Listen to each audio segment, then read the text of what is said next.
belajar matematika di Semansaro semakin asik.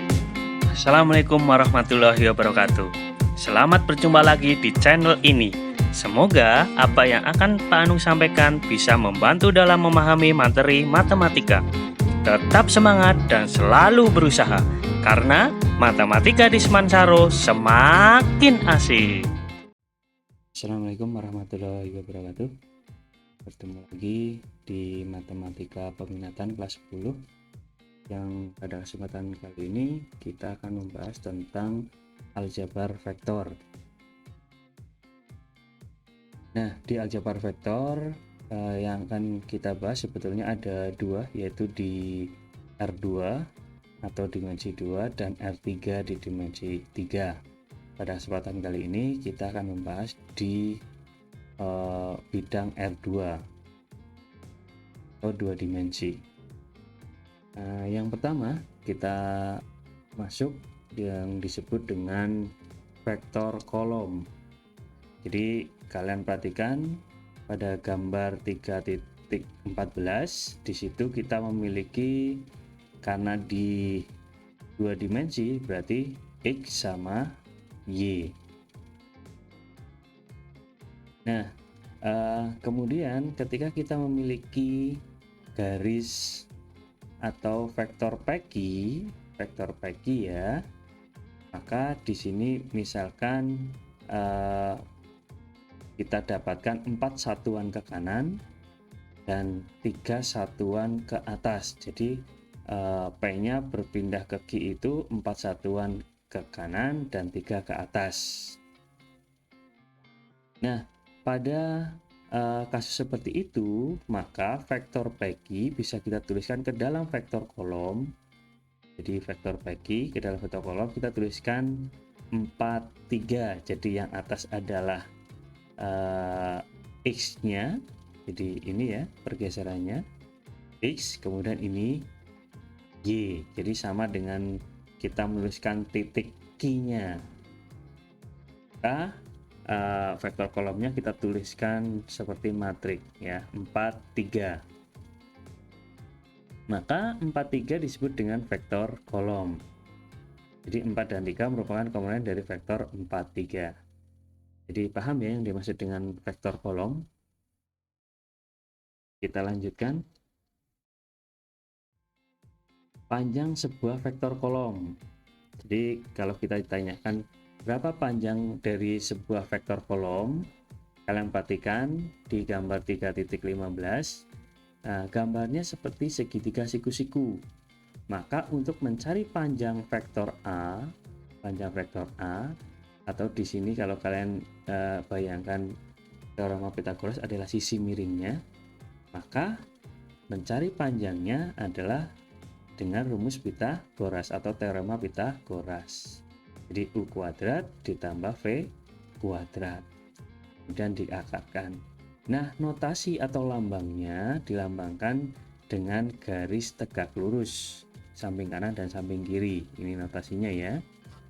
Jadi ini adalah notasi panjang vektor A. Jadi rumusnya adalah panjang vektor A itu akan sama dengan akar dari U kuadrat plus V kuadrat kalau itu merupakan vektor kolom di UV ya. Kemudian vektor satuan dalam vektor kolom, kalau kemarin kita sudah belajar vektor kolom di vektor satuan di awal, karena kita aplikasinya ke vektor kolom, maka yang tadinya vektor A kita ganti vektor A adalah apa? Iya, UV. Maka vektor satuannya berubah menjadi 1 dibagi akar dari U kuadrat plus V kuadrat, karena di sini kemarin adalah dibagi dengan panjang vektor A, maka kita ganti menjadi panjang vektor A-nya adalah akar dari U kuadrat plus V kuadrat dikalikan dengan UV. Maka ini rumus untuk vektor satuan di vektor kolom. Kita lanjutkan. Sifat-sifat operasi Vektor kolom. Jika kita memiliki vektor A adalah X1, Y1, kemudian vektor B adalah X2, Y2. Jadi kalau kita tambahkan vektor A ditambah vektor B, maka kita tuliskan vektor kolomnya X1, Y1 ditambah X2, Y2. Maka X1 ditambah X2 tetap di atas ya. Kemudian Y1 ditambah Y2 tetap di bawah. Jadi terpisah seperti ini bentuknya. Kemudian pengurangan juga sama, berarti atas dikurangi atas, bawah dikurangi bawah kayak gitu ya. Kemudian yang ketiga, ketika kita memiliki vektor kolom vektor A sama dengan vektor B, artinya X1 sama dengan X2 atau yang atas sama dengan atas, yang bawah sama dengan bawah. Y1 sama dengan Y2. Jadi kayak gini ya bentuknya ya. X1 Y1 itu akan sama dengan, karena vektor A sama dengan vektor B, berarti Y1 per Y2. Maka X1 sama dengan ini X ya, X2. Maka X1 sama dengan X2, Y1 sama dengan Y2. Kemudian perkalian dengan skalarnya. Maka K dikalikan vektor A, berarti K dikali X1 Y1. Berarti sama dengan KX1 KY1. Jadi dikalikan. Contohnya misalkan kita punya 3 dikali vektor A. Karena A-nya tadi X1 berarti 3 dikali X1 Y1.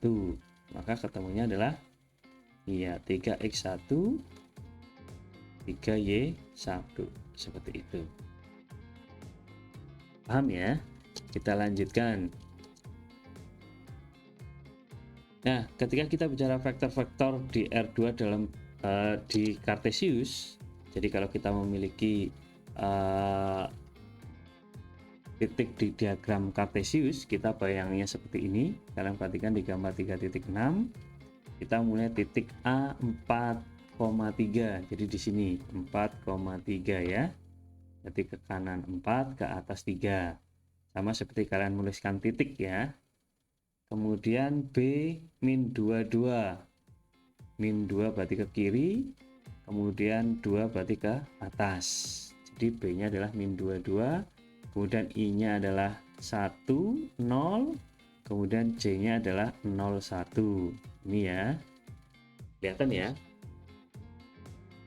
Nah, ternyata itu adalah merupakan titik-titik ujung vektor-vektor posisi OA, OB, OI, OJ terhadap titik O 0,0, berarti terhadap titik ini.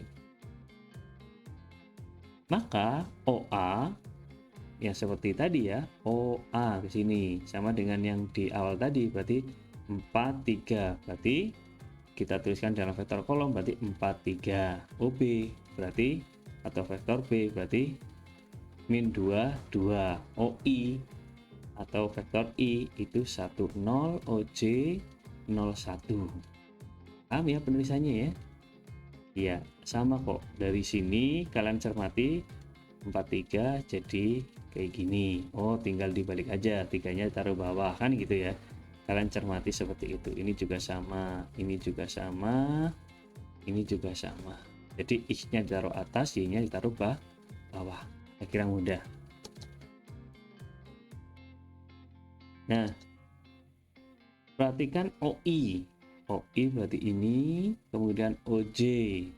Itu mempunyai panjangnya adalah 1 satuan. Jadi dari 0 ke 1 berarti 1 ya.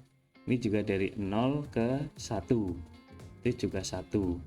Maka IJ disebut vektor satuan dalam basis R2 dalam arah positif dari sumbu X dan sumbu Y. Jadi positif. Kalau Y-nya, J-nya adalah Y, berarti ke atas positif, I-nya berarti X, ke kanan berarti positif. Maka bisa kita tuliskan yang tadinya vektor kolom, kita ubah ke dalam bentuk vektor IJ kayak gitu. Kita lihat contohnya ya. Kita punya OA, vektor OA sama dengan 4, 3. Kalau kalian harus merubah ke dalam bentuk IJ, berarti kita kalikan dengan vektor satuannya. Ya, kalau X-nya yang atas berarti kita kalikan dengan I yang tadi. Ya, yang 1 0. Kemudian kalau Y-nya berarti 0 1, ini J. 0 1. Kalau X-nya berarti 1 0. Maka hasilnya adalah 4 dikali 1 4, kemudian 4 dikali 0 0. Berarti 4I ya. Karena ini yang I, kemudian ini yang J. 3003 berarti 3J. Atau kalau kalian cermati berarti tinggal kalian yang X jadi koefisien I kayak gitu ya, atau yang atas, sedangkan yang Y jadi koefisien J sama dengan yang ini. Maka kalau jadikan vektor I dan J berarti bisa langsung ya, berarti yang atas berarti min 2I ditambah yang bawah berarti 2J, seperti itu langsung ya, kalau kalian sudah paham. Kemudian kalau sudah paham itu tak dari I ke dari vektor kolom ke bentuk IJ. Kalau sebaliknya gimana? Ya sama. Jadi kalau kita miliki misalkan 3I ditambah 4J, maka dirubah ke vektor kolomnya berarti gimana? Ya berarti 3 4 gitu. Begitu pula sebaliknya, kan gitu. Paham ya? Ya, kita lanjutkan. Secara umum, ketika P sebuah titik X, Y dan O adalah 0,0, maka vektor OP dapat dituliskan sebagai berikut. Ya, ini kesimpulannya ya. Berarti kalau titiknya adalah, misalkan saya contohkan P adalah 2,1, maka vektornya berarti vektor kolomnya berarti ya 21 itu ya. Ini yang atas, ini Y-nya yang bawah. Kemudian kalau disuruh merubah ke dalam bentuk IJ berarti gimana? Iya, kalian sudah paham, berarti 2I ditambah 1J, berarti satunya nggak dituliskan, berarti J. Ini vektor IJ ini ya contohnya. Kemudian mencari panjangnya, panjang vektor OP, maaf ini ya ada tanda garis lurusnya gini. Maka gimana kalau dari contoh yang tadi? Berarti akar berapa? 2 kuadrat ditambah 1 kuadrat, berarti akar 5 itu panjangnya. Seperti itu. Paham ya? Silahkan kalian cermati sifat-sifatnya. Kita masuk ke contoh. Jika vektor A, vektor B, vektor C, tuliskan dalam bentuk vektor IJ. Yang kedua, kemudian tuliskan sebagai vektor kolom. Yang A. Maka gimana? Ya tinggal kita operasikan saja dulu. Berarti A ditambah B. Seperti yang kemarin ya, berarti I dengan I, J dengan J. Berarti 5 tambah 2, 7, 4 dikurangi 1 berarti 3. 7I plus 3J. Jadikan vektor kolom, berarti ya 7, 3. Jadi atas 7, bawah 3. Begitu pula yang B. Yang B berarti 3B ditambah 2C, berarti 3 dikali vektor B, berarti kita kalikan biasa seperti ini, berarti 6, kemudian saya tuliskan ya, di sini, berarti 6I, vektor I, dikurangi 3J, kayak gini, ditambah 2 dikali 4, berarti 8I, ditambah 2 dikali 7 berarti 14J. yang I dengan I, yang J dengan J. Berarti 8 dengan 6, 14I, min 3 dengan 14 berarti 11J. Selesai. Kemudian jadikan vektor kolom berarti 14, 11. Begitu pula yang C, sama langkahnya, kita operasikan, ketemunya 6I ditambah J berarti 6, 1. Selesai. Kita lanjutkan contoh yang kedua atau yang terakhir. Misalkan kita mempunyai koordinat titik P, Q, R. Kemudian kalian disuruh mencari koordinat titik S apabila PQRS sebuah jajaran genjang. Berarti kalian harus disuruh mencari titik S-nya. Karena di sini baru 3, harusnya 4 ya, PQRS. Nah, di situ langkahnya adalah yang pertama kita misalkan titik S-nya adalah H, K. Nah, di sini maka kita cari vektor posisinya atau vektor kita tuliskan dalam vektor kolom juga nggak apa-apa. Berarti OP itu 1, 2. Paham ya? OP 1, 2, OK 7, 3, OR 4, 7, OS berarti karena kita belum tahu berarti kita misalkan HK berarti HK. Nah, kemudian setelah kita tuliskan vektornya, kita ingat-ingat bahwa PQRS sebuah jajaran genjang, berarti bisa kita tarik kesimpulan apa? Iya, PQ, vektor PQ itu sama dengan vektor SR. Oke? Paham ya? Berarti harus searah dan sejajar, kan gitu. Masa PQ sama dengan SR, arahnya sama, panjangnya sama, kan gitu. Maka vektor PQ sama dengan vektor SR. Nah, dari sini bisa kita cari PQ-nya, vektor PQ itu dari, masih ingat ya rumusnya ya. Bisa kita tuliskan PQ itu adalah OQ min OP. Ingat-ingat yang kemarin, yang depan. Kalau ada PQ berarti bisa tuliskan sama-sama O, kemudian kita balik ya, PQ bentuknya negatif. OK sudah tahu, OK 73, OP-nya 12, maka tinggal kita kurangkan, ketemunya 61. Sedangkan untuk mencari SR berarti sama dengan yang atas rumusnya, berarti OR dikurangi OS. Kita masukkan OR-nya 47, OS-nya HK, maka 4 min H, 7 min K. Karena ini sama, kan gitu ya, berarti kita masukkan PQ-nya 61, kemudian SR-nya adalah 4 min H, 7 min K. Nah, setelah seperti ini, berarti kita selesaikan.